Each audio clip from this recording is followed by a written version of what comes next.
Hello, Zach Gimignani with Juice Analytics.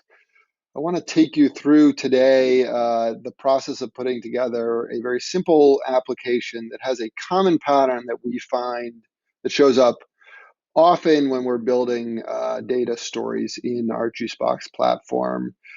This is an example where I have some video game data, and the pattern is this ability to select different dimensions. In this case, I have video games by platforms, genres, publishers, and have those selections drive the breakout of that data. So we're looking at sales now by genre, and then as it works in almost all of our Juicebox applications, as you select uh, something in this bar chart, it's going to drive the content of a detailed table below. So that little workflow is really common for us. And I'm going to take you through the process of actually building that in Juicebox. So I have a data set here, which is games by year with information about the platform, publisher, and the total sales for those games.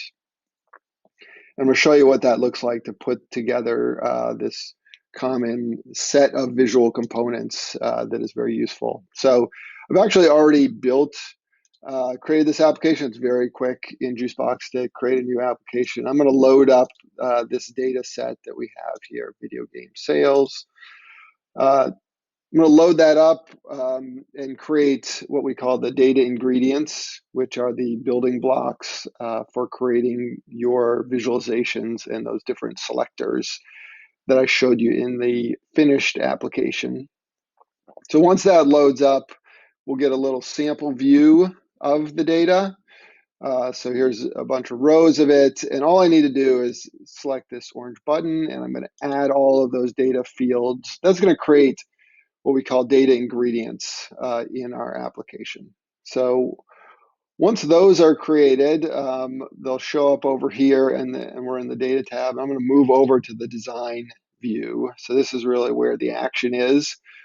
When you create a new application, there are three sections that are automatically created: introduction, an exploratory section, a conclusion. You can delete or add to this, but this just gives you a starting point. I'm not going to do anything with the introduction to start with. In this explore area, the first thing we want to do is we want to create that selector that I showed you. So the selector is going to give you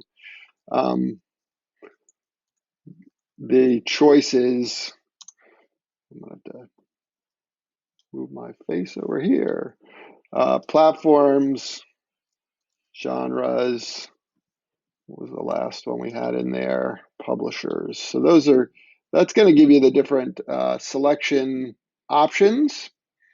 So you have all those three. Because I chose dimensions, it just shows them as those different values.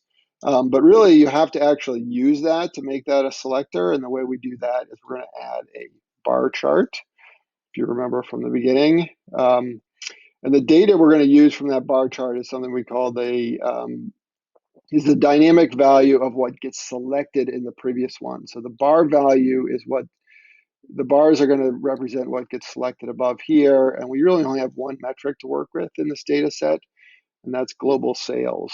So when we add that in, you'll see that now we have a bar chart that is actually, because I chose the bars to represent what gets selected above there, it automatically is getting connected like that.